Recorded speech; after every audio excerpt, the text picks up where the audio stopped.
Normal ಆಗಿ ನಡಿವಾಗ್ಲೇ ಉದುರು ಬೀಳೋ ಇಂಥವ್ರುಗಳ ಮಧ್ಯೆ ಇಲ್ಲೊಂದಷ್ಟು ಜನ ಕಾಲಿಗೆ ಕೋಲನ್ನ ಕಟ್ಕೊಂಡು ನಡೆದಾಡ್ತಾ ಇದ್ರು. ಯಾಕೆ? ನಮಸ್ಕಾರ ಎಲ್ರಿಗೂ ಸ್ವಾಗತ ಇನ್ನೊಂದು ಹೊಸ ವಿಡಿಯೋಗೆ. ಬೇಸಿಗೆಗಾಲ ಮುಗಿತಿದಂಗೆ ಉತ್ತರ ಕನ್ನಡದ ಎಲ್ಲಾ ಕಡೆ ಬಂಡಿ ಹಬ್ಬಗಳು ಸಾಲು ಸಾಲಾಗಿ ನಡೀತಾನೆ ಇರುತ್ತೆ. ಅದೇ ರೀತಿ ಇವತ್ತು ಕುಮಟಾದ ಬಂಡಿ ಹಬ್ಬ. ಬಂಡಿ ಹಬ್ಬ ಅಂದ್ರೆ ಒಂದು ಗ್ರಾಮಕ್ಕೆ ಸಂಬಂಧಿಸಿದಂತ ಹಬ್ಬ.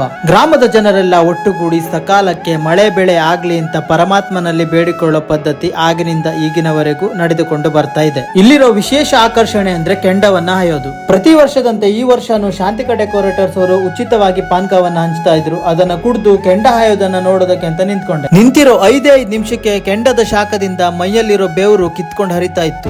ನಿಲ್ಲೋ ನಮ್ಗೆ ಹಿಂಗಾಗ್ಬೇಕಂದ್ರೆ ಅದ್ರ ಮೇಲೆ ನಡೆದ್ರೆ ಏನಾಗ್ಬೋದು ಅಂತ ಒಂದ್ಸಾರಿ ನೆನ್ಸ್ಕೊಂಡೆ. ಸುಮಾರು ಹೊತ್ತು ವೇಟ್ ಮಾಡಿದ ನಂತರ ಕಳಶಾನು ಬಂತು. ಹಾಗೆ ಕೆಂಡ ಹಾಯೋದನ್ನ ತುಂಬಾ ಕ್ಲೋಸ್ ಅಲ್ಲಿ ನೋಡೋದಕ್ಕೂ ಸಿಕ್ತು. ಇದೇ ತರ ಹಬ್ಬವನ್ನ ಬೇರೆ ಬೇರೆ ಊರಲ್ಲಿ ಬೇರೆ ಬೇರೆ ರೀತಿಯಾಗಿ ಆಚರಣೆ ಮಾಡ್ತಾರೆ. ಹೆಸರಲ್ಲಿ ವ್ಯತ್ಯಾಸ ಇರಬಹುದು, ಆದ್ರೆ ಆಚರಣೆ ಒಂದೇ. ಸದ್ಯಕ್ಕೆ ಈ ವಿಡಿಯೋನ ಇಲ್ಲಿಗೆ ಮುಗಿಸ್ತಾ ಇದ್ದೀನಿ. ಇನ್ನೊಂದು ವಿಡಿಯೋದಲ್ಲಿ ಮತ್ತೆ ಸಿಗ್ತೀನಿ. ನಮಸ್ಕಾರ.